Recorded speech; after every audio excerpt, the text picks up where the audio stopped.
Good morning.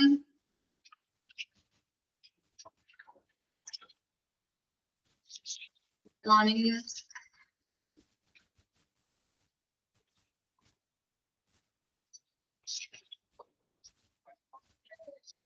Okay, എങ്ങനെയുണ്ടായിരുന്നു ഓണം? ഇടിച്ചു പൊളിച്ചോ?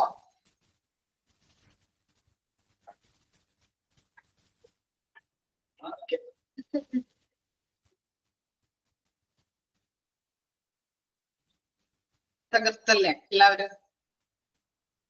Okay, അപ്പോ ഇന്ന് മുതൽ ഇനി വീണ്ടും പഠിത്തം സ്റ്റാർട്ട് ചെയ്തു അല്ലെ?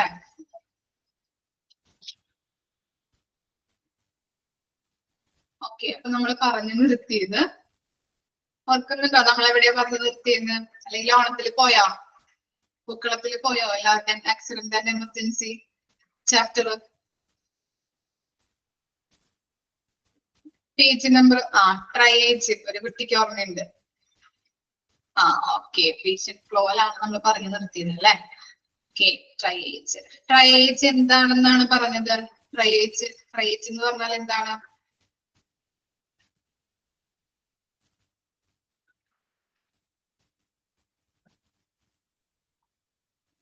ഡിവൈഡ് ചെയ്യുന്നതാണ് അല്ലെ? വെരി ഗുഡ്, ഡിവൈഡ് ചെയ്യുന്നതാണ് അല്ലെ? അപ്പൊ പ്രയോറിറ്റി അനുസരിച്ചിട്ട് പേഷ്യൻസിനെ ഡിവൈഡ് ചെയ്യുന്ന ഒരു പ്രക്രിയ, അതിനെയാണ് നമ്മൾ ട്രയേജ് എന്ന് പറയുന്നത്. നമുക്ക് നോക്കാം. ജസ്റ്റ് ഒന്ന് ആദ്യം ആ ട്രയേജ് പറയുന്നതിന് മുമ്പ് ജസ്റ്റ് ഒന്ന് മിസ് ഒന്ന് ട്രയേജ് എന്താണ്, 4 രീതിയിൽ അതിനെ തരംതിരിക്കാം എന്നുള്ളത് മിസ് ഒന്ന് വായിക്കാം. ഓക്കെ, അപ്പൊ ട്രയേജ് ജസ്റ്റ് ഒന്ന് പറയാം. ട്രയേജ് എന്ന് പറഞ്ഞാല് എന്താണ്? രോഗികളെ, ഗുരുതരാവസ്ഥയിലുള്ള രോഗികളെ ഒരു ആദ്യം ചികിത്സ നൽകുന്ന ഒരു പ്രക്രിയയാണ് ട്രയേജ് എന്ന് പറയുന്നത്. അത് പ്രയോറിറ്റി അനുസരിച്ചിട്ട് നമ്മൾ എന്ത് ചെയ്യുന്നുണ്ട്? പേഷ്യൻസിനെ ഡിവൈഡ് ചെയ്ത് കൊടുക്കുന്നുണ്ട്. Okay, priority 1, priority 2, priority 3 and priority 4 ഇങ്ങനെ ഡിവൈഡ് ചെയ്യുന്നുണ്ട്. അപ്പോ അതിന്റെ ഒരു ചെറിയൊരു ഭാഗം മിസ് ഒന്ന് ജസ്റ്റ് ഒന്ന് വായിക്കാം. നോട്ട് എഴുതിയിട്ടുണ്ട്, നിങ്ങൾ ജസ്റ്റ് ഒന്ന് കേട്ടിരുന്നാൽ മതി കേട്ടോ. ട്രയേജ് 4 രീതിയിൽ നമുക്ക് തരംതിരിക്കാം. ചിലപ്പോൾ ഞാൻ ഈ പറയുന്നത് ചില ഹോസ്പിറ്റലുകളിൽ കാണാൻ സാധിക്കില്ല. ഹോസ്പിറ്റലിന്റെ മാനദണ്ഡങ്ങൾ അനുസരിച്ചിട്ട്, ക്രൈറ്റീരിയാസ് അനുസരിച്ച് വ്യത്യാസം ഉണ്ടാകും. എന്നിരുന്നാലും ഓവറോൾ ആയിട്ട് എല്ലാ ഹോസ്പിറ്റലും പിന്തുടരുന്ന ട്രയേജ് സംവിധാനമാണ് ഇവിടെ കൊടുത്തിരിക്കുന്നത് കേട്ടോ. ജസ്റ്റ് ഒന്ന് നോക്കാം. ട്രയേജിനെ 4 ആയിട്ട് ഡിവൈഡ് ചെയ്യുന്നുണ്ട്. നിങ്ങളുടെ PDF ഇല്ല, മിസ് നോട്ട് എഴുതിയിട്ടുണ്ട്. അപ്പൊ നോട്ടിൽ എന്നാണ് വായിക്കുന്നത്. നിങ്ങൾക്ക് ആ PDF കാര്യം മാത്രം ഒന്ന് പഠിച്ചാൽ മതി, അറിഞ്ഞിരിക്കാൻ വേണ്ടി വായിക്കുന്നതാണ് കേട്ടോ. Okay, priority 1, priority 2, priority 3, priority 4 എന്നിങ്ങനെ 4 ആയിട്ട് തിരിക്കാം.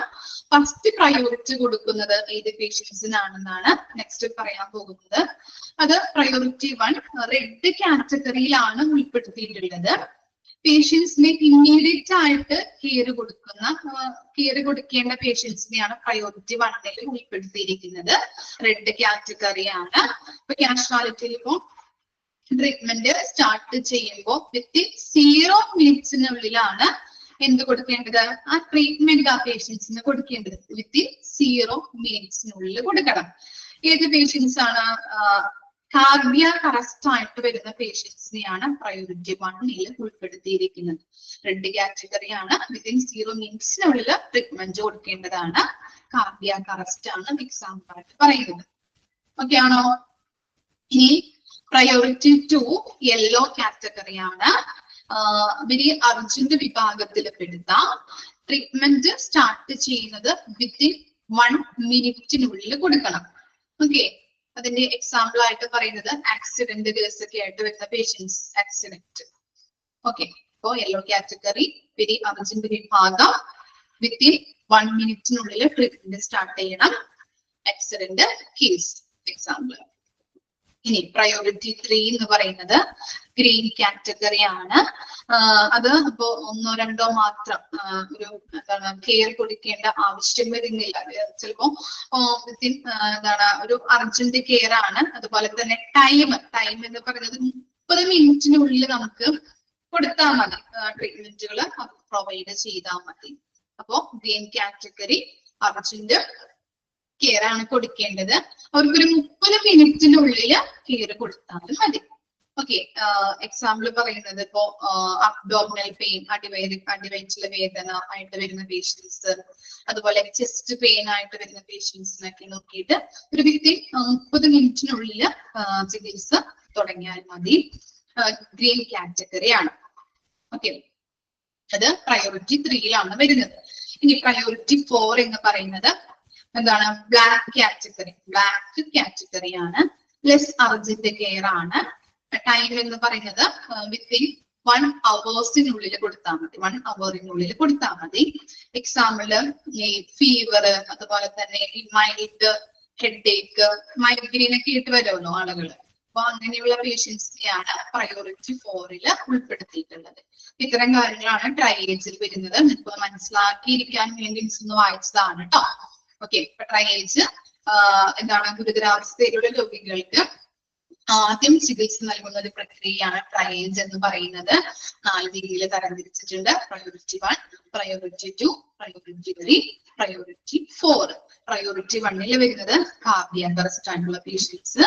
അതുപോലെ പ്രയോറിറ്റി 2ൽ വരുന്നത് എന്താണ്? ആക്സിഡന്റ് കേസുള്ള പേഷ്യൻസിനെ.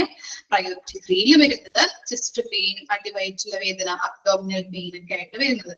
ഇനി പ്രയോറിറ്റി 4ൽ വരുന്നത് ഫീവർ, അതുപോലെ മൈഗ്രെയിൻ, അങ്ങനെയുള്ള തലവേദന, ഹെഡേക്ക് അങ്ങനെയായിട്ട് വരുന്ന പേഷ്യൻസിനെ ഇതിൽ പെടുത്തുന്നുണ്ട്. പ്രയോറിറ്റി 4ലാണ് ഉൾപ്പെടുത്തിയിട്ടുള്ളത്. ഓക്കെ, ജസ്റ്റ് ഒന്ന് നമുക്ക് നോക്കാം പേഷ്യന്റ് ഫ്ലോ എന്താണെന്നുള്ളതാണ് നമ്മളിത് പഠിക്കാൻ പോകുന്നത്. അപ്പൊ ട്രയേജ് പറയുന്നത് എന്താണ്? All patients should be triaged from a single point, അല്ലെ?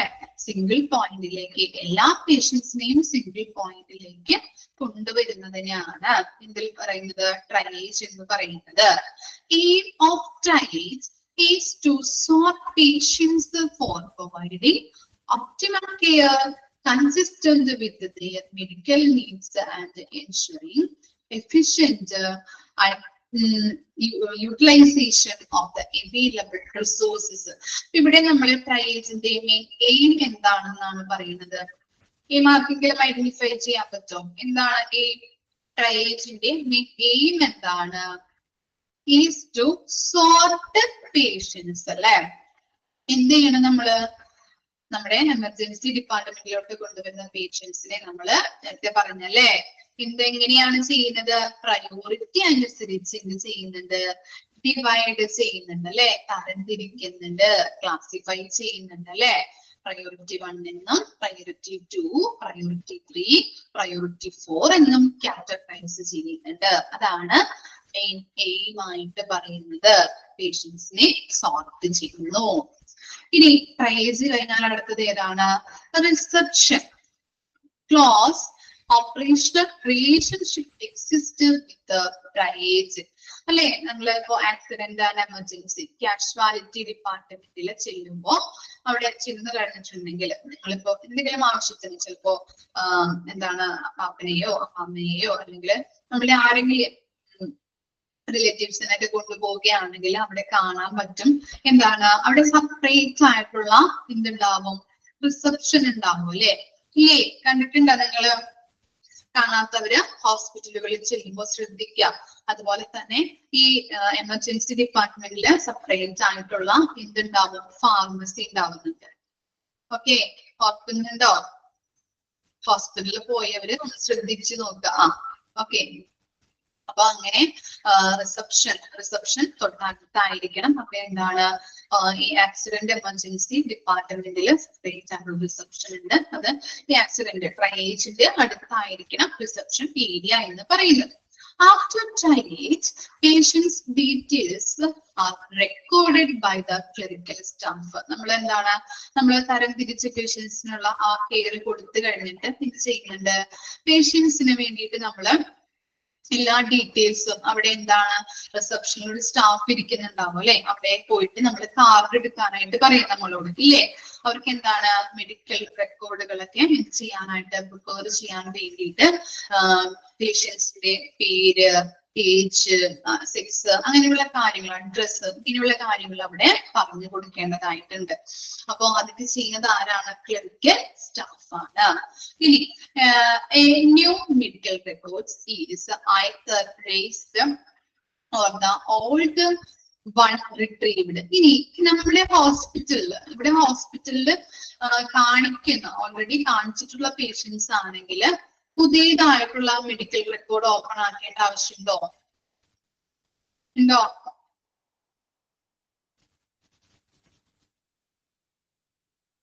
ഇല്ല.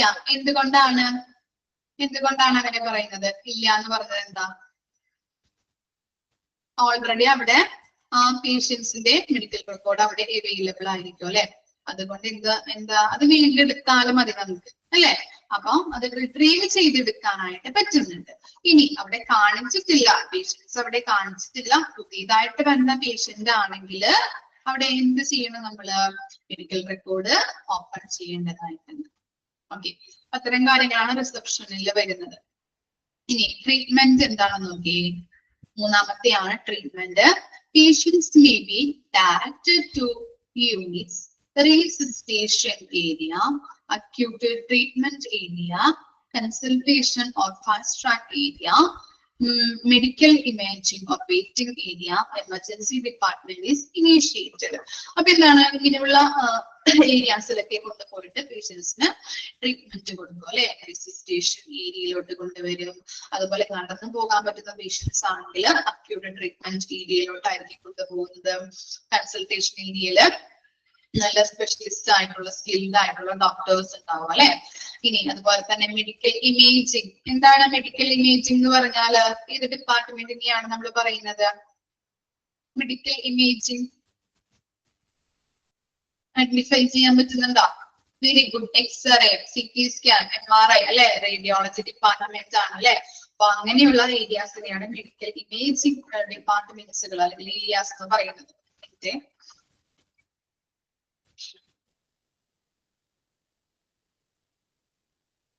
ഓക്കെ, അപ്പോ എന്താണ് റേഡിയോളജി ഡിപ്പാർട്ട്മെന്റിനെയാണ് മെഡിക്കൽ ഇമേജിംഗ് എന്ന് പറയുന്നത്. ഇനി അപ്പോ അങ്ങനെയുള്ള കാര്യങ്ങൾ ഏതൊക്കെ ഏരിയാസ് ഉണ്ടാവും രോഗികൾക്ക് ട്രീറ്റ്മെന്റ് കൊടുക്കാനായിട്ടുള്ള ഏരിയാസ് ജസ്റ്റ് ഒന്ന് അറിഞ്ഞിരുന്നാൽ മതി. റെസിസ്റ്റേഷൻ area, acute treatment area, consultation area, medical imaging or waiting area. ഇവിടെയൊക്കെ കൊണ്ടുപോയിട്ട് പേഷ്യൻസിന് ട്രീറ്റ്മെന്റുകൾ കൊടുക്കുന്നുണ്ട്. ഇനി നെക്സ്റ്റ് ആണ് ഇത് re evaluation. Okay, and ED physician. എന്തായിരിക്കാം ED ഫിസിഷ്യൻ എന്ന് പറഞ്ഞാല്? അതിന്റെ എക്സ്പാൻഡഡ് ഫോം അറിയോ? എക്സ്പാൻഡഡ് ഫോം ഒന്ന് പറയാൻ പറ്റുമോ? ED ഫിസിഷ്യൻ പറഞ്ഞു നോക്കിയേ, നിങ്ങൾക്ക് ക്യാച്ച് ചെയ്യാൻ പറ്റുന്നുണ്ടോ നോക്കട്ടെ. ED ഫിസിഷ്യൻ എന്ന് പറഞ്ഞാൽ ആരായിരിക്കും? നമ്മുടെ ഏത് ചാപ്റ്ററാ പഠിക്കുന്നത്? Emergency department physician. Okay, emergency department ഫിസിഷ്യനെയാണ് ED ഫിസിഷ്യൻ എന്ന് പറയുന്നത്. And ED physician will re-evaluate the patient condition after treatment and assess the test result because the results may give them additional insight into the type of treatment patient needed. അപ്പോ ED physician ഇപ്പോ accident ആയിട്ട് ഒരു പേഷ്യൻസിനെ കൊണ്ടുവരുമ്പോ അതിനെവിടേക്കാണ് കൊണ്ടുവരുന്നത്? Emergency ഡിപ്പാർട്ട്മെന്റിലേക്ക് കൊണ്ടുവരുന്നു. ആ പേഷ്യൻസിനെ എന്ത് ചെയ്യുന്നുണ്ട്? ED ഫിസിഷ്യൻ എന്ത് ചെയ്യുന്നുണ്ട് നോക്കിയിട്ട് എന്തൊക്കെയാണ് ഇപ്പോ ആക്സിഡന്റ് ആയിട്ടുള്ള കേസുകൾ വരുമ്പോ ചിലപ്പോ കൈകാലൊക്കെ തട്ടിയിട്ടോ പൊട്ടിയിട്ടോ ഒക്കെ ഉണ്ടാവാം അല്ലെ. അപ്പൊ എന്ത് ചെയ്യും? നമ്മള് ആദ്യം ഫസ്റ്റ് എയ്ഡ് കൊടുക്കും അല്ലെ. ഫസ്റ്റ് എയ്ഡ് കൊടുത്ത് പിന്നീട് എന്താണ് ഒന്ന് റിക്കവർ ആവാൻ അല്ലെ, ഒന്ന് വേദനയും കാര്യങ്ങളും അതുപോലെ തന്നെ ചോരയൊക്കെ വാർത്ത് കിടക്കുന്ന പേഷ്യൻസ് ആണെങ്കിൽ അതിന് നമ്മൾ ആദ്യം ഫസ്റ്റ് എയ്ഡ് കൊടുക്കും. ED ഫിസിഷ്യൻ വന്നിട്ട് ഫസ്റ്റ് എയ്ഡ് കൊടുത്ത് അദ്ദേഹം ഒന്ന് റിക്കവർ ആയി അതിനുശേഷം വീണ്ടും എന്ത് ചെയ്യുന്നുണ്ട്? റീചെക്ക് ചെയ്യുന്നുണ്ട്. അതാണ് റീ ഇവാലുവേഷൻ. ഫിസിഷ്യൻ പിന്നെയും എന്ത് ചെയ്യുന്നുണ്ട്? റീചെക്ക് ചെയ്ത് പിന്നീട് ടെസ്റ്റുകൾ നടത്തേണ്ടതോ അല്ലെങ്കിൽ ചിലപ്പോ MRI സ്കാൻ എടുക്കേണ്ടതായിട്ട് വരും, അല്ലെങ്കിൽ എക്സ്റേ എടുക്കേണ്ടതായിട്ട് വരും അല്ലെ. ആക്സിഡന്റ് കേസാണ് വന്നിരിക്കുന്നത് അല്ലെ. അപ്പോ ചിലപ്പോ ഇങ്ങനെയുള്ള ടെസ്റ്റുകൾ നടത്തി ആ ടെസ്റ്റുകളുടെ റിസൾട്ടിന്റെ അടിസ്ഥാനത്തിലാണ് പിന്നീട് എന്ത് ചെയ്യുന്നത്? ആ പേഷ്യൻസിന് ട്രീറ്റ്മെന്റ് നൽകുന്നത്. അപ്പൊ ആദ്യം കൊണ്ടുവരുമ്പോ എന്ത് ചെയ്യുന്നുണ്ട്? ഫസ്റ്റ് എയ്ഡും കാര്യങ്ങൾ കൊടുത്ത് അദ്ദേഹത്തിന്റെ ആ കണ്ടീഷൻ ഒന്ന് റിക്കവർ ആയി എന്ന് കണ്ടാല് പിന്നീട് റീചെക്ക് ചെയ്ത് ടെസ്റ്റ് റിസൾട്ടിന്റെ അടിസ്ഥാനത്തിൽ ട്രീറ്റ്മെന്റുകൾ ആരംഭിക്കും. ഓക്കെ, അതാണ് റീ ഇവാലുവേഷനിൽ പറയുന്നത്. ഇനി നെക്സ്റ്റ് ആണ് discharge. Okay, patient flow importance ആണ് കേട്ടോ. ഡിസ്ചാർജ് നോക്കി ലാസ്റ്റ് പോയിന്റ് ആണ് ഡിസ്ചാർജിൽ വരുന്നത്.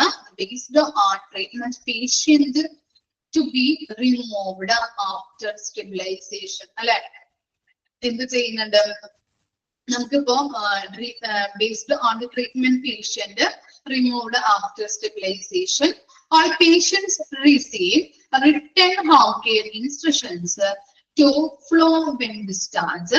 Referral can be made based on facilities of the hospital and the patient condition is needed. ഇവിടെ പറയുന്നത് പേഷ്യൻസിനെ കൊണ്ടുവന്ന് അദ്ദേഹം സ്റ്റേബിൾ ആയി കഴിഞ്ഞതിന് ശേഷം എന്ത് ചെയ്യുന്നുണ്ട്, നേരിട്ട് ഇപ്പോ എന്താണ് ഗുരുതരമായിട്ടുള്ള പരിക്കുകളൊക്കെ ആയിട്ട് ഈ എമർജൻസി ഡിപ്പാർട്ട്മെന്റിലേക്ക് കൊണ്ടുവന്ന പേഷ്യൻസിനെ അദ്ദേഹത്തിന്റെ സ്റ്റേബിൾ ആയി കഴിഞ്ഞിട്ടുണ്ടെങ്കിൽ അദ്ദേഹത്തെ വീട്ടിലേക്ക് പറഞ്ഞു വിടും നേരിട്ട് എമർജൻസി ഡിപ്പാർട്ട്മെന്റിൽ നിന്ന്?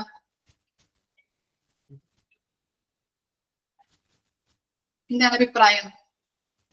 ആക്സിഡന്റ് കേസായിട്ട് വന്ന പേഷ്യൻസ് എമർജൻസി ഡിപ്പാർട്ട്മെന്റിലോട്ട് കൊണ്ടുവന്നു. അദ്ദേഹത്തിന്റെ അവസ്ഥ കണ്ടീഷൻ ഒക്കെ ആയി സ്റ്റേബിൾ ആയി കഴിഞ്ഞാല് നേരിട്ട് വീട്ടിലേക്ക് നമ്മൾ പറഞ്ഞയക്കോ? ഇല്ല. പിന്നെ എവിടേക്കാണ്? ചിലപ്പോ ഓർത്തോ ഡിപ്പാർട്ട്മെന്റിലേക്ക് അല്ലെ അങ്ങനെയുള്ള അതാത് ഡിപ്പാർട്ട്മെന്റിലേക്കാണ്. ഇപ്പൊ ഒരു കാർഡിയാക് അറസ്റ്റ് ആയിട്ട് വന്നു, അപ്പൊ അദ്ദേഹത്തിന്റെ സ്റ്റേബിൾ ആയി കണ്ടീഷൻ സ്റ്റേബിൾ ആയി കഴിഞ്ഞാല് അദ്ദേഹത്തിന്റെ ബന്ധപ്പെട്ട കാർഡിയോളജി ഡിപ്പാർട്ട്മെന്റിലേക്കാണ് നമ്മൾ അയക്കുന്നത്. നേരിട്ട് ചിലപ്പോ വാർഡിലേക്കോ അല്ലെങ്കിൽ ICUവിലേക്കോ അങ്ങനെയുള്ള ബന്ധപ്പെട്ട ഡിപ്പാർട്ട്മെന്റിലേക്ക് നമ്മൾ അയക്കുന്നു.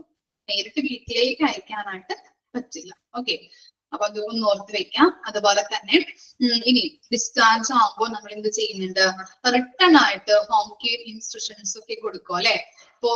സ്ട്രോക്ക് വന്ന പേഷ്യൻസിനാണെങ്കിൽ വീട്ടിലേക്ക് പോയി ചെയ്യേണ്ട കാര്യങ്ങൾ, എക്സസൈസ് അവർ ചെയ്യണം. ഒരു വശം തളർന്നിരിക്കുന്ന രോഗികളൊക്കെ ആണെങ്കിൽ ആ കൈയൊന്ന് നോർമൽ ലൈഫിലേക്ക് വരാൻ വേണ്ടിയിട്ട് വീട്ടിലേക്ക് പോയിട്ട് അവർ എക്സസൈസ് എടുക്കേണ്ട കാര്യങ്ങളൊക്കെ എന്ത് ചെയ്യും, റിട്ടേൺ ആയിട്ട് എഴുതി കൊടുക്കുന്നുണ്ട്. ഓക്കെ, ഡിസ്ചാർജ് ആവുന്ന സമയത്ത് അവർ റിട്ടേൺ ആയിട്ട് എഴുതി കൊടുക്കുന്നു. അതുപോലെ റഫറൽ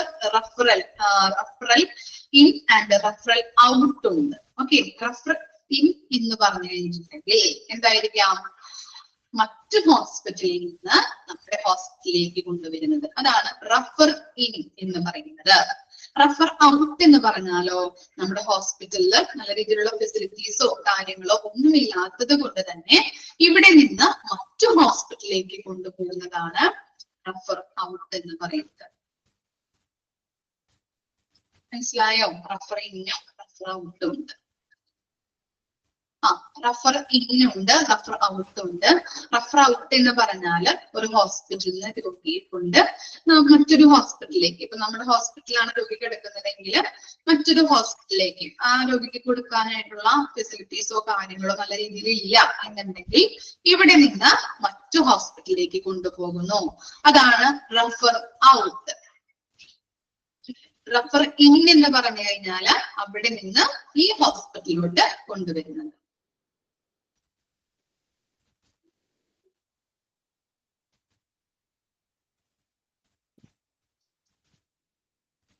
ഓക്കെ, അപ്പൊ ഇത്തരം കാര്യങ്ങളാണ് പേഷ്യന്റ് ഫ്ലോവുമായിട്ട് ബന്ധപ്പെട്ടത്. ഫസ്റ്റ് ട്രയേജ്, ആ ഓർഡർ ഒന്ന് പഠിച്ചു വെക്കാം കേട്ടോ. Triage, reception, treatment, re evaluation, discharge. Just ഒന്ന് വായിച്ചു നോക്കിയേ.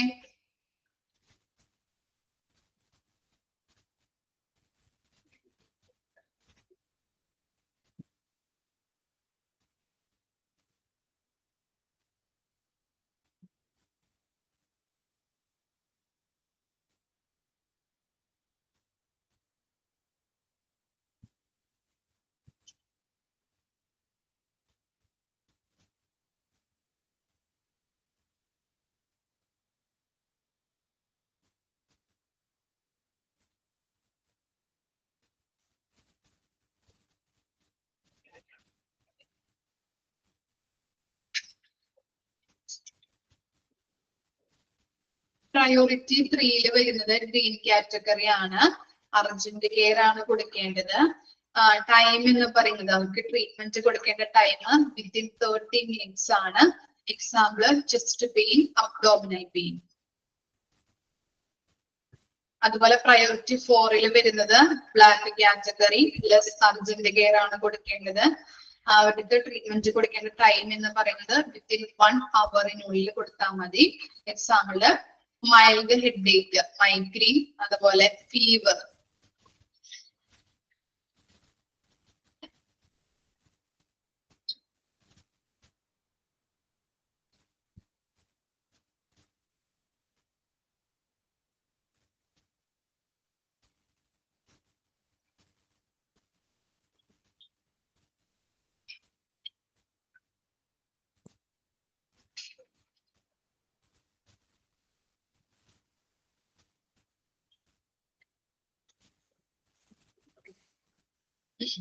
Priority 2 yellow category, very urgent വിഭാഗത്തിൽ പെടുത്താം.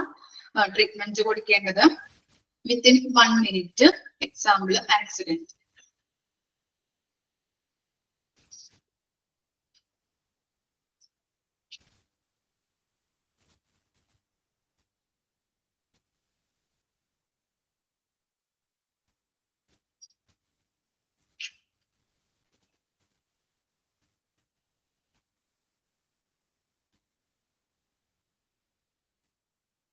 നെക്സ്റ്റ് വായിച്ചു കഴിഞ്ഞോ പേഷ്യന്റ് ഫ്ലോ? നെക്സ്റ്റ് നോക്കാം. Emergency department work force.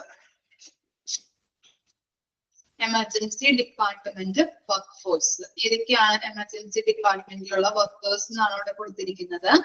First one എന്താണ്? Casualty medical officer. അതിന്റെ ഷോർട്ട് ഫോം ആണ് CMO.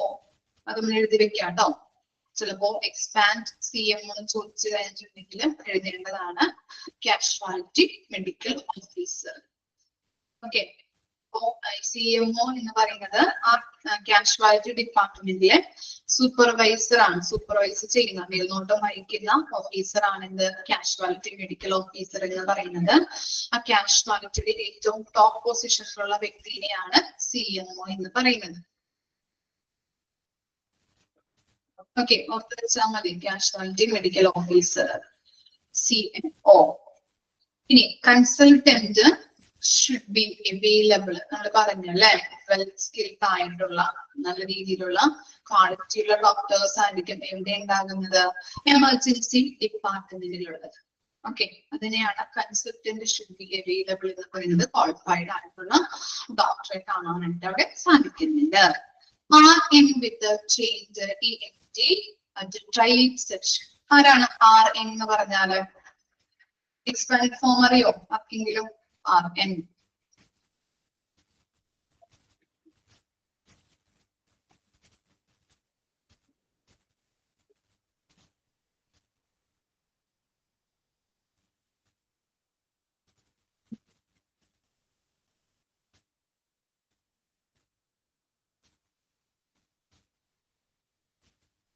ഇല്ല.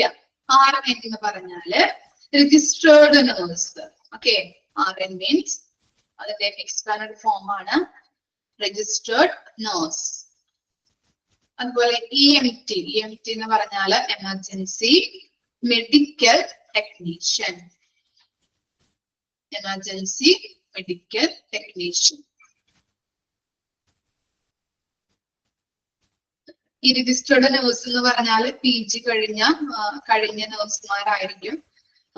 അപ്പൊ എന്താണ് ഈ ജസ്റ്റ് ഒന്ന് എഴുതിയെടുത്തോളൂ കേട്ടോ. RNR സൈഡിൽ എഴുതിയാൽ മതി. ജസ്റ്റ് ഒരു സെന്റൻസ് ഉള്ളൂ. Registered nurse RNR responsible for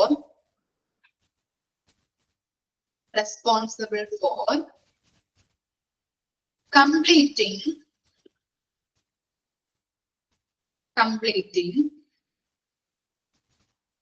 medical treatments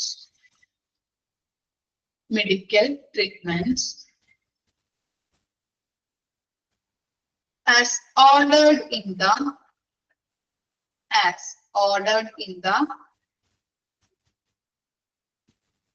diagnostic process.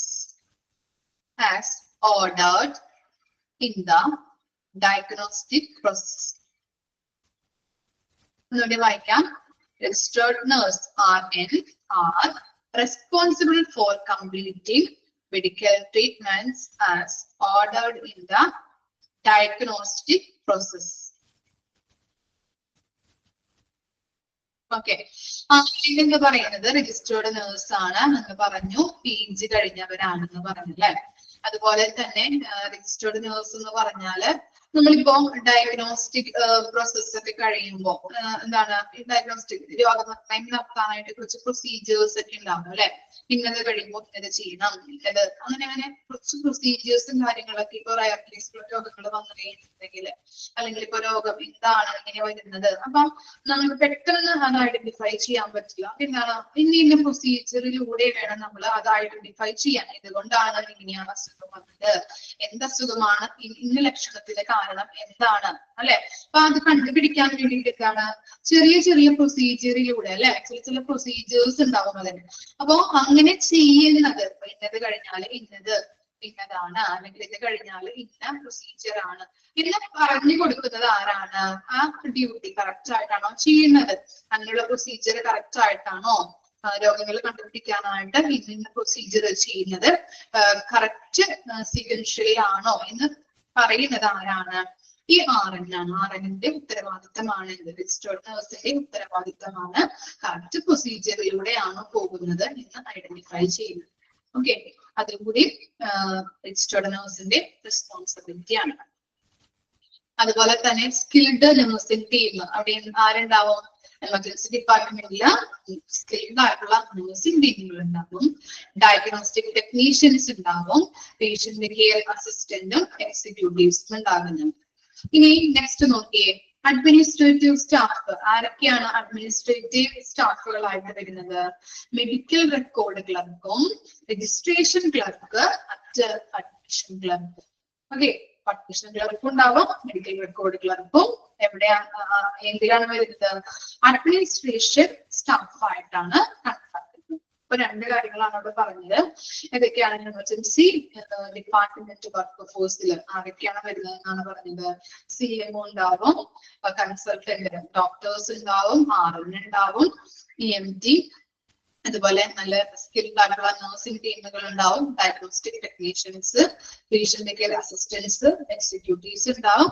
Administrative ഏരിയയിലെ സ്റ്റാഫുകളെ പറയുന്നത് ഏതൊക്കെയാണ്? മെഡിക്കൽ റെക്കോർഡ് ക്ലർക്കും അഡ്മിഷൻ രജിസ്ട്രേഷൻ മറ്റ് അഡ്മിഷൻ ക്ലർക്കും. അതാണ് ഇതിൽ വരുന്നത് അഡ്മിനിസ്ട്രേറ്റീവ് സ്റ്റാഫുകളായിട്ട് വരുന്നത്. ഓക്കെ, ഇനി നെക്സ്റ്റ് ആണ് റെക്കോർഡ്സ്. ഇപ്പൊ എമർജൻസി ഡിപ്പാർട്ട്മെന്റിൽ പോയി കഴിഞ്ഞിട്ടുണ്ടെങ്കിൽ പല കേസുകളായിട്ട് വരാം അല്ലെ. എന്താണ്? ലാമ, ഹാമ, അതുപോലെ ആക്സിഡന്റ് കേസുകള്, അതുപോലെ അങ്ങനെ പലതരത്തിലുള്ള കേസുകൾ കാണാം. പല പേഷ്യൻസിനും എന്താണ് പല റെക്കോർഡുകൾ മെയിൻറ്റെയിൻ ചെയ്യേണ്ടതായിട്ട് വരും. അവിടെയുള്ള സ്റ്റാഫുകൾ പേഷ്യൻസിന് വേണ്ടിയിട്ട് പല റെക്കോർഡുകൾ മെയിൻറ്റെയിൻ ചെയ്യേണ്ടതായിട്ട് വരും. അതാണ് ഇവിടെ കൊടുത്തിരിക്കുന്നത്. ഫസ്റ്റ് വൺ എന്താണ്? പേഷ്യൻസ് റെക്കോർഡ്സ് അല്ലെ. പേഷ്യൻസ് റെക്കോർഡ്സ് എന്തൊക്കെ ഉണ്ടാവും? പേഷ്യൻസ് റെക്കോർഡ്സ് എന്തൊക്കെ ഉണ്ടാവാം? അറിയാൻ പറ്റോ? എന്തൊക്കെയായിരിക്കും?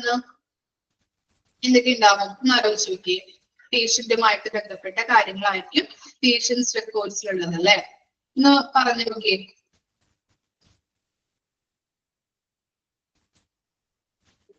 Name, very good, name details അല്ലെ. Address, okay.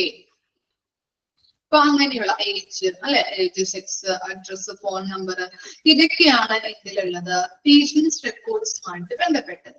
ഇനി കാഷ്വാലിറ്റി ഡെത്ത് രജിസ്റ്റർ, നമുക്കറിയാം എന്താണ് കാഷ്വാലിറ്റിയിൽ കിടന്നിട്ട് ആരെങ്കിലും മരിക്കുകയാണെങ്കിൽ അല്ലെ, അപ്പൊ അങ്ങനെയുള്ള പേഷ്യൻസിന് വേണ്ടി നമ്മൾ കീപ്പ് ചെയ്യണം കാഷ്വാലിറ്റി ഡെത്ത് രജിസ്റ്റർ കീപ്പ് ചെയ്യേണ്ടതായിട്ടുണ്ട്.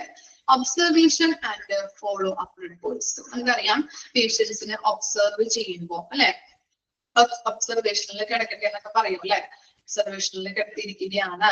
അതുപോലെ അവരുടെ ഫോളോ അപ്സുകൾ, അവരുടെ ഹെൽത്ത് കണ്ടീഷനിൽ എന്തെങ്കിലും ചേഞ്ചസ് ഉണ്ടോ, നല്ല രീതിയിൽ എന്താണ് സ്റ്റേബിൾ ആകുന്നുണ്ടോ, അല്ലെങ്കിൽ നല്ല രീതിയിൽ അവരുടെ കണ്ടീഷൻ നല്ല രീതിയിൽ ആകുന്നുണ്ടോ, അപ്പൊ അങ്ങനെയുള്ള ഫോളോ അപ്സുകൾ റെക്കോർഡ് ചെയ്യേണ്ടതുണ്ട്. അവരുടെ ഒബ്സർവേഷൻ റിപ്പോർട്ടുകൾ റെക്കോർഡ് ചെയ്യേണ്ടതുണ്ട്. അപ്പൊ അതിലേക്കാണ് നമ്മൾ പറയുന്നത് observation and follow up reports.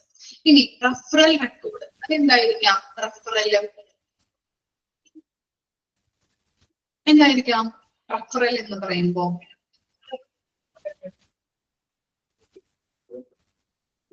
എന്തായിരിക്കാം റഫറൽ? ഹോസ്പിറ്റൽ. ക്ലിയർ ആയില്ലോ? കറക്റ്റ് ആണ്, പറഞ്ഞോളൂ.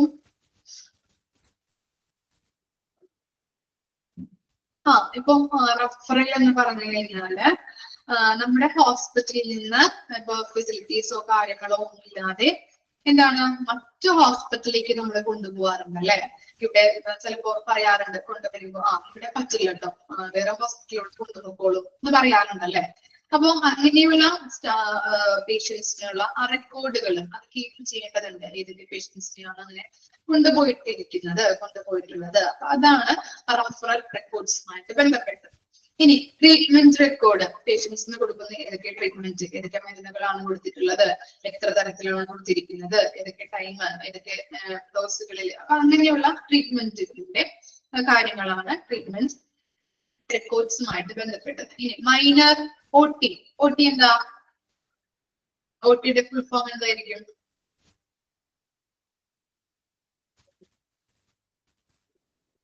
OT എന്താ? വെരി ഗുഡ്, ഓപ്പറേഷൻ തിയേറ്റർ അല്ലെ. ഓക്കെ, മൈനർ ആയിട്ടുള്ള സർജറീസ് ഒക്കെ നടക്കുമ്പോൾ അത് റെക്കോർഡ് ചെയ്യുന്നതാണ് ഇത് മൈനർ ഓപ്പറേഷൻ തിയേറ്റർ റെക്കോർഡ്സിൽ വരുന്നത്. ഇനി എന്താ പറയുന്നത്? Incident report forms and register. ഇൻസിഡൻസുകൾ അല്ലെ. ഇപ്പൊ പല ആക്സിഡന്റ് കേസുകളൊക്കെ റിപ്പോർട്ട് ചെയ്തിട്ട് വരാം അല്ലെ. ഇന്ന ഭാഗത്ത്, ഇന്ന സ്ഥലത്ത്, ഇന്ന ടൈമില് അല്ലെ, ഇന്ന ടൈമിലാണ്, ഇന്ന സ്ഥലത്താണ് ആക്സിഡന്റ് ഉണ്ടായിട്ടുള്ളത്. അപ്പൊ അതിന്റെയൊക്കെ റെക്കോർഡുകൾ നമ്മൾ രജിസ്റ്ററൊക്കെ കീപ്പ് ചെയ്യേണ്ടതുണ്ട്. അപ്പോ അവര് ചോദിക്കാറുണ്ട് എപ്പോഴാണ് ഇത് സംഭവിച്ചത്, ആക്സിഡന്റ് ഉണ്ടായിട്ടുള്ളത്, അതുപോലെ തന്നെ ഏത് സ്ഥലത്ത് വെച്ചാണ്, ലാൻഡ് മാർക്ക്, ഏത് ടൈമിലാണ്, ഏത് ജില്ലയിലാണ് അല്ലെ. അപ്പൊ അങ്ങനെയുള്ള കാര്യങ്ങളൊക്കെ നമ്മൾ റെക്കോർഡ് ചെയ്ത് വെക്കേണ്ടത് അത്യാവശ്യമാണ്. അതാണ് ഇൻസിഡന്റ് റിപ്പോർട്ട് ഫോംസ് ആൻഡ് രജിസ്റ്ററിൽ വരുന്നത്. Attendance registers of or categories of staff. അവിടെ വർക്ക് ചെയ്യുന്ന എല്ലാ സ്റ്റാഫുകൾക്കും എന്ത് വേണം? അറ്റൻഡൻസ് രജിസ്റ്റർ വേണം അല്ലെ. അവിടെ റെക്കോർഡുകൾ, കാര്യങ്ങൾ, അറ്റൻഡൻസ് കാര്യങ്ങളൊക്കെ നോക്കാൻ വേണ്ടിയിട്ട്. ഇനി register of duty doctors and specialist etcetera. ഇപ്പോ നിങ്ങള് കുഞ്ഞുങ്ങളൊക്കെ കാണിക്കുമ്പോൾ ഹോസ്പിറ്റലിൽ ഇരിക്കാത്ത ഡോക്ടേഴ്സ്, ഇനി ചിലപ്പോ എന്താ ബുധനാഴ്ച അല്ലെങ്കിൽ ശനിയാഴ്ചയിലെ സ്പെഷ്യലിസ്റ്റ് ഡോക്ടേഴ്സ് മറ്റു സ്ഥാപനങ്ങളിൽ വർക്ക് ചെയ്യുന്നവര് നമ്മുടെ ഹോസ്പിറ്റലിൽ വന്നിരിക്കാറുണ്ടല്ലേ, ഇല്ലേ? അങ്ങനെ വരാറില്ലേ? ബുധനാഴ്ച മാത്രം ഉണ്ടാവാറുള്ളൂ ഡോക്ടർ, അല്ലെങ്കിൽ ശനിയാഴ്ച മാത്രം ഇരിക്കാറുള്ളൂ എന്ന് പറയാറുണ്ടല്ലേ ചില ഡോക്ടേഴ്സ് ഒക്കെ, സ്പെഷ്യലിസ്റ്റ് ആയിട്ടുള്ള ഡോക്ടേഴ്സിന്റെ. ഓക്കെ, അപ്പൊ അവരുടെ റെക്കോർഡുകളും അവരുടെ രജിസ്റ്ററുകളും നമ്മൾ കീപ്പ് ചെയ്യുന്നത് അത്യാവശ്യമാണ്. അതാണ് ഇത് രജിസ്റ്റർ ഓഫ് ഡ്യൂട്ടി ഡോക്ടേഴ്സ് ആണ് സ്പെഷ്യലിസ്റ്റിൽ വരുന്നത്.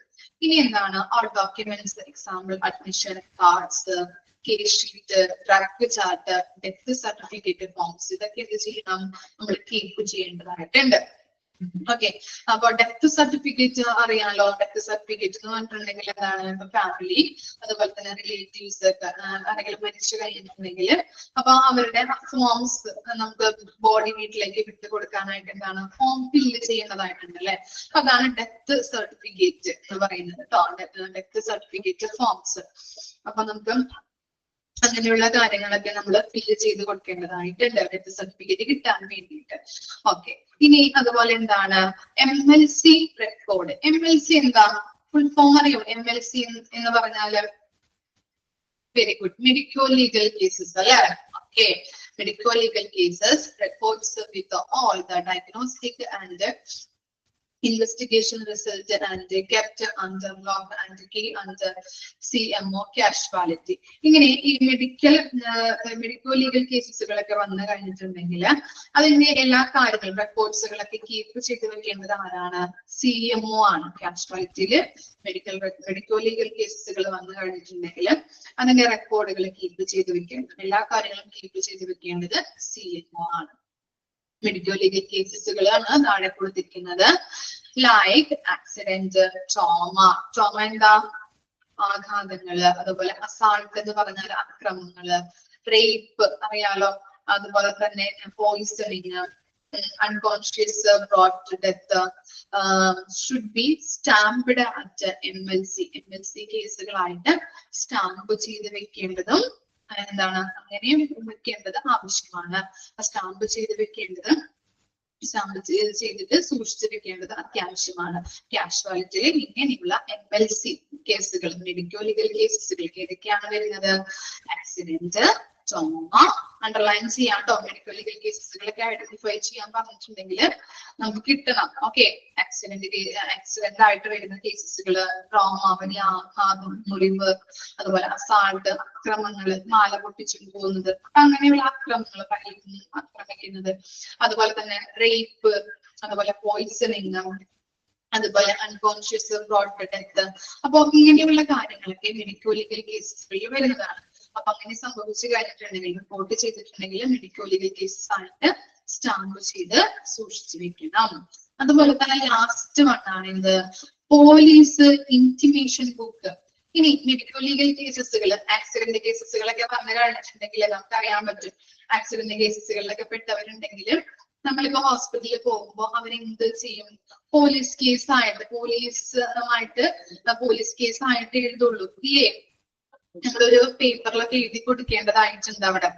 ഓക്കെ, ചിലപ്പോ ആക്സിഡന്റ് കേസസ് ആയിട്ട് അങ്ങനെ കൊണ്ടുപോകുമ്പോൾ, നമ്മൾ ആക്സിഡന്റ് കേസസ് വന്നു കഴിഞ്ഞിട്ടുണ്ടെങ്കിൽ, നമ്മൾ കാഷ്വാലിറ്റിയിൽ ചെന്ന് കഴിഞ്ഞിട്ടുണ്ടെങ്കിൽ ഒരു മരുന്നും കാര്യങ്ങളൊക്കെ നമ്മൾ ചെയ്തു തരും. പക്ഷെ അവരെ എന്താ ചെയ്യാം? പോലീസ് കേസായിട്ട് എഴുതുള്ളൂ ഇല്ലേ? ആർക്കറിയില്ല?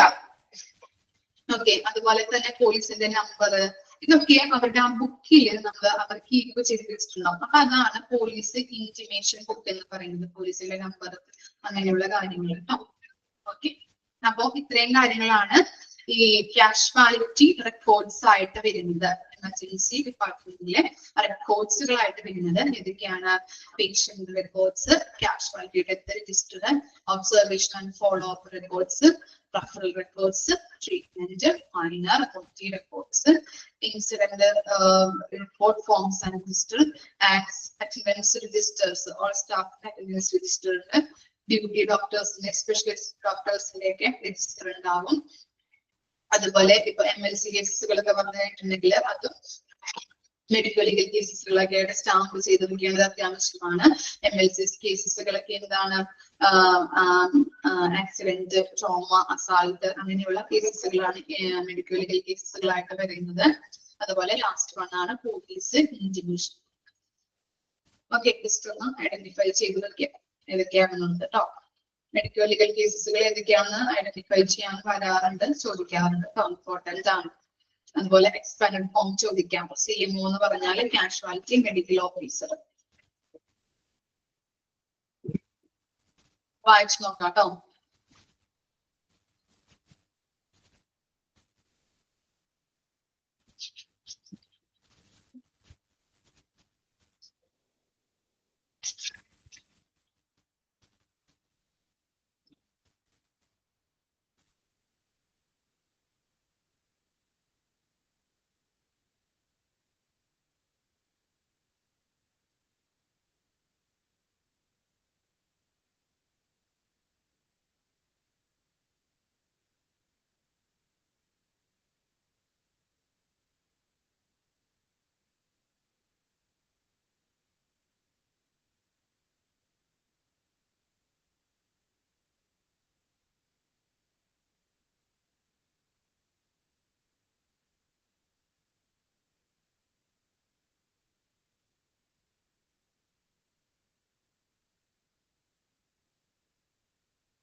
അസാൾട്ട് എന്ന് പറഞ്ഞാൽ അക്രമങ്ങൾ.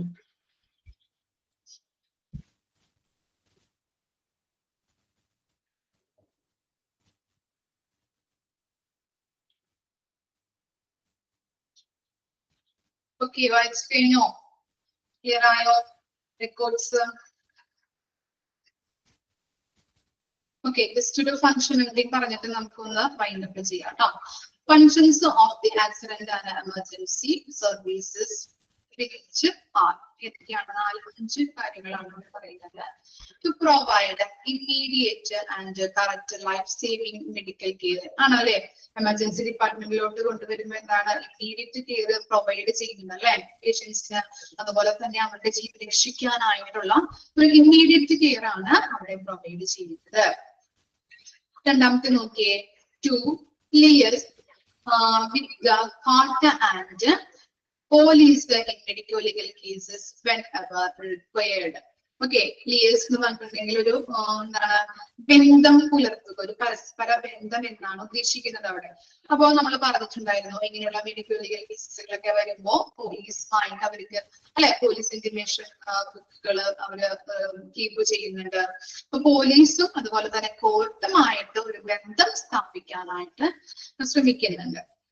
അതുപോലെ തന്നെ എന്താണ്? To provide ambulance services for pre hospital care and transportation of patients to and from the hospital. നമുക്ക് എന്താണ്? ഇപ്പൊ ഒരു ആക്സിഡന്റ് സംഭവിച്ചു കഴിഞ്ഞിട്ടുണ്ടെങ്കിൽ പെട്ടെന്ന് തന്നെ ആംബുലൻസ് വരും അല്ലെ. അല്ലെങ്കിൽ ഇപ്പോ നമ്മുടെ വീടുകളിൽ ആർക്കെങ്കിലും എന്തെങ്കിലും ബുദ്ധിമുട്ട് അനുഭവപ്പെട്ട് കഴിഞ്ഞാൽ ആംബുലൻസിനെ വിളിക്കുമ്പോൾ അല്ലെ, ഹോസ്പിറ്റലുകളിൽ നിന്ന് നമ്മുടെ വീടിനടുത്തുള്ള ഹോസ്പിറ്റലുകളിൽ നിന്നായാലും ആംബുലൻസിനൊക്കെ വിളിക്കുമ്പോൾ എന്താണ്? നമ്മുടെ അടുത്തേക്ക് പെട്ടെന്ന് തന്നെ അവർ എത്തിക്കുന്നുണ്ട് അല്ലെ. അങ്ങനെയുള്ള പ്രീ ഹോസ്പിറ്റൽ കെയർ കൊടുക്കാനായിട്ട് സഹായിക്കുന്നുണ്ട്. അങ്ങനെയുള്ള ആംബുലൻസ് സർവീസുകൾ പ്രൊവൈഡ് ചെയ്യാനായിട്ട് സഹായിക്കുന്നുണ്ട്. ഇനി എന്താണ്? To fulfil the role of information and communication centre especially during disaster. Disaster എന്താണ്? എന്താണ് ഡിസാസ്റ്റർ? എന്താ മീനിങ് ഡിസാസ്റ്റർ?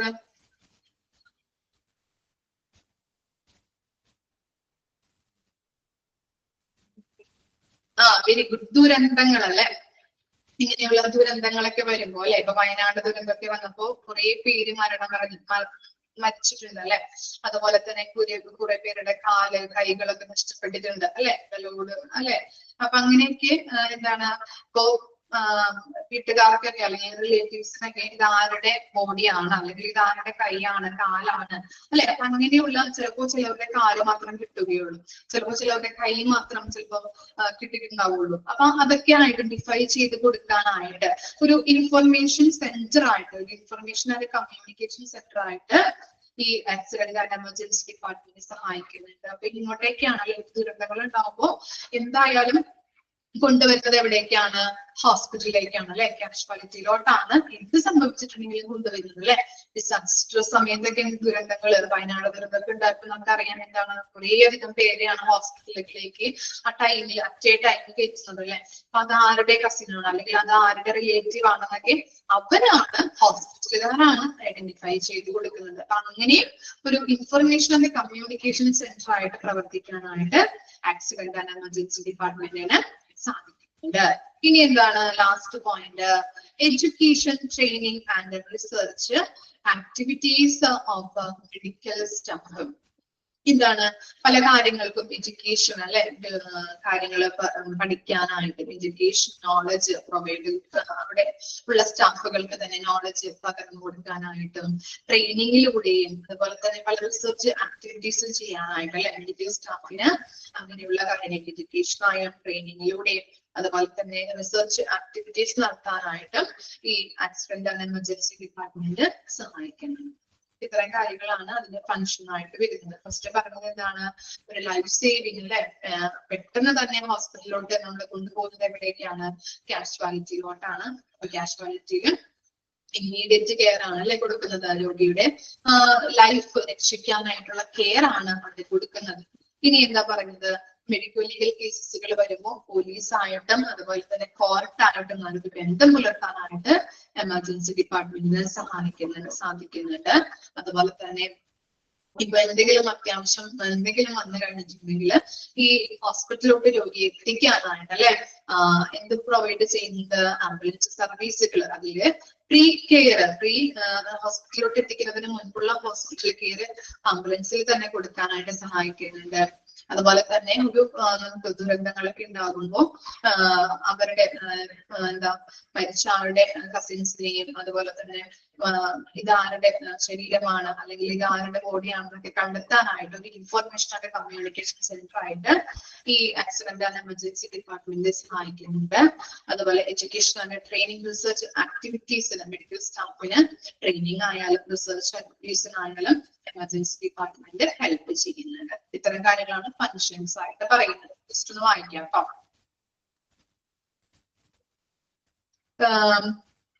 ലിയേഴ്സ് എന്ന് പറഞ്ഞാല് പരസ്പര ബന്ധം.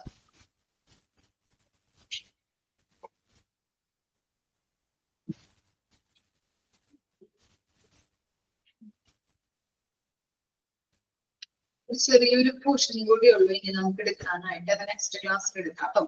എടുത്താല് കംപ്ലീറ്റ് ആവില്ല. ഓക്കെ, ആരോ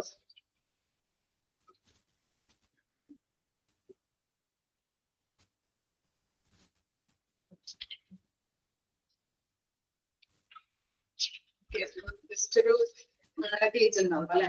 ഓക്കെ, 1 മണിക്കഴിഞ്ഞാൽ നമ്മൾ കംപ്ലീറ്റ് ആയിട്ടുണ്ട്. ജസ്റ്റ് ഒരു പെട്ടെന്ന് പറഞ്ഞു പോവാട്ടോ നമുക്ക്.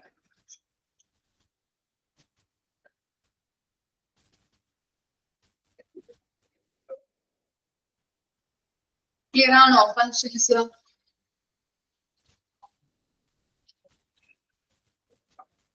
ഇത്രയും വരെ മിസ് എടുക്കുന്നുള്ളൂ.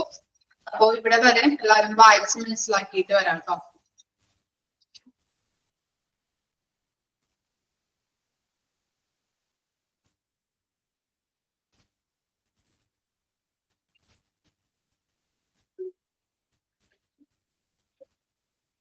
ഇതിലാണ് നമ്മൾ പറഞ്ഞത് ഡ്രൈയേജ് ഇമ്പോർട്ടന്റ് ആണ്.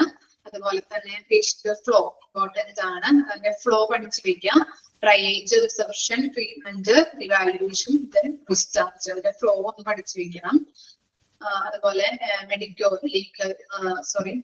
ലീഗൽ കേസസ്, അതുപോലെ തന്നെ MLC ആണ്. അതുപോലെ തന്നെ കാഷ്വാലിറ്റി മെഡിക്കൽ ഓഫീസർ, CMO, അങ്ങനെയുള്ള കാര്യങ്ങള്. RN എന്താണ്, EMT അതിന്റെ ഫുൾ ഫോം, അതുപോലെ അഡ്മിനിസ്ട്രേറ്റീവ് സ്റ്റാഫുകൾ ഏതൊക്കെയാണ്, അതുപോലെ എമർജൻസി ഡിപ്പാർട്ട്മെന്റ് പർപ്പസ് ഏതൊക്കെയാണ് ഐഡന്റിഫൈ ചെയ്യാം, അങ്ങനെയുള്ള കാര്യങ്ങള് ചോദിക്കാറുണ്ട്. റെക്കോർഡ്സുകളൊന്നും ഓർത്ത് വെക്കാം. MLC കേസുകൾ ഏതൊക്കെയാണെന്നുള്ളത് ഓർത്ത് വെക്കാം. ഫങ്ഷൻസ്, ഇത്രയും കാര്യങ്ങളാണ് നമ്മൾ ഇന്ന് എടുത്തത്. അപ്പോ ഡൗട്ട് ഒന്നുമില്ലല്ലോ, ക്ലിയർ അല്ലേ ഇത്രയും വരെ പറഞ്ഞത്? ഓക്കെ ആണോ? ഓക്കെ, അപ്പൊ നെക്സ്റ്റ് ക്ലാസ് വരുമ്പോൾ ഇത്രയും കാര്യങ്ങൾ വായിച്ച് മനസ്സിലാക്കിയിട്ട് വരാം കേട്ടോ. Okay, thank you.